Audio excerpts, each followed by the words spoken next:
This happened when I was quite young, around second or third grade. I don't remember much from that time in my life, but this memory has stayed with me for reasons you'll understand soon. It was a regular school day, and rain had been pouring down nonstop. After school, my parents picked me up and later left for some high-end social gathering. I can't recall exactly what it was, maybe a fundraiser or a formal dinner, but they had planned to return home that night. However, the weather turned worse, and the storm became so intense that driving back wasn't safe anymore. Instead, they decided to spend the night at a nearby friend's house. They called the landline and apologized repeatedly for having to leave me home alone, even though I kept telling them I was fine and not even hungry. My mom gave me a simple list of bedtime instructions: lock all windows and doors, leave one light on in the house, and make sure the blinds were shut. At the time, I didn't see what the big deal was. I didn't yet grasp how risky it was for someone my age to be alone. In fact, I was kind of thrilled. No rules, no bedtime, and all the candy I wanted. Since I didn't have a TV or screens in my room, I hung out downstairs on the living room couch, watching TV. I figured I'd follow my mom's list right before going to sleep, which, in my mind, was going to be much later. But at some point, the sugar rush wore off and I dozed off by accident. Not surprising.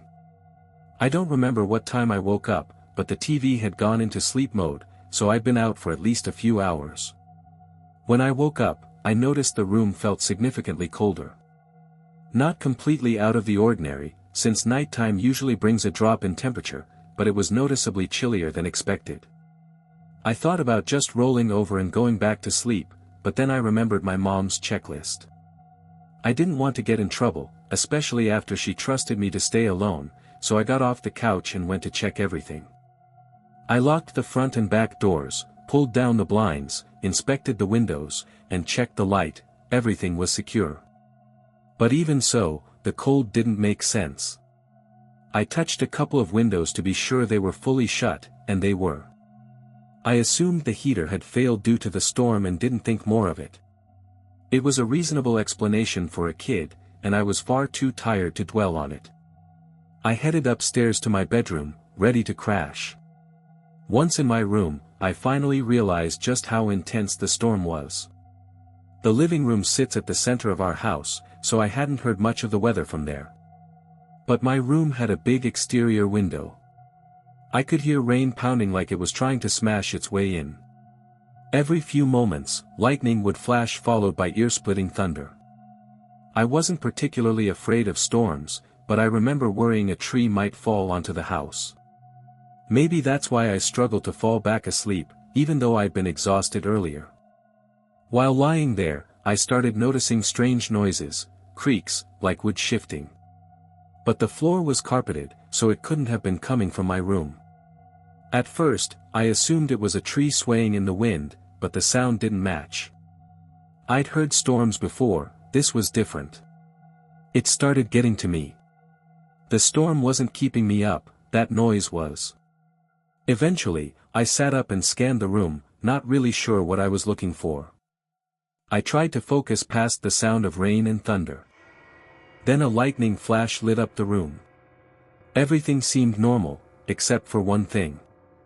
My eyes locked onto the closet. The only wooden thing in the room. The light vanished, and I sat frozen in the dark. Another flash came, and this time, I saw it. The closet door was open a crack. I was certain I'd closed it earlier. Something had moved it. I didn't scream or move.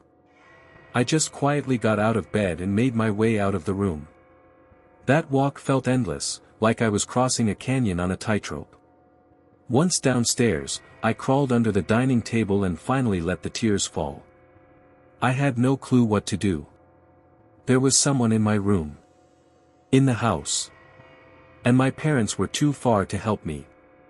I don't know how long I hid there, but eventually, I heard footsteps on the stairs. I held my breath. Every sound could give me away. But these weren't normal steps. It sounded like someone stumbling, hopping, unsteady, erratic. The footsteps grew louder, closer, heading for the dining area. I was paralyzed with fear. Then I saw them. Not the full figure, just their feet.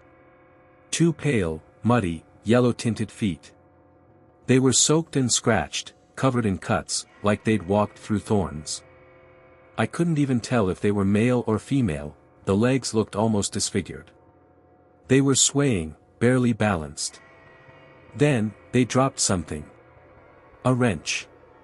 It hit the floor with a loud clatter. I nearly screamed but bit it back. If they bent down, they'd spot me.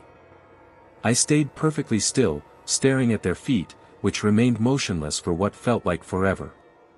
Finally, they started walking again and disappeared from view. I listened as they stumbled around the first floor, creating chaos. Eventually, the front door creaked open, and shut. They were gone. I stayed hidden long after that. Not just because of fear, I was shaken to my core. I was old enough to know I just lived through something terrifying but too young to process it. Later, I picked up the wrench and tucked it away so my parents wouldn't find it. The next morning, after confirming the door was locked, I returned to my room and fell asleep. Life returned to normal after that. I never told my parents right away. I was too afraid they'd be angry that I hadn't done everything they'd told me. Years later, I finally shared the story. It took a while for them to believe it. Looking back, keeping silent was a terrible mistake. If I'd told them sooner, maybe something could have been done. That night scarred me. I used a nightlight for years. I developed a fear of the dark that stuck with me for a long time. I still can't fully explain what happened. But if there's one thing I know now,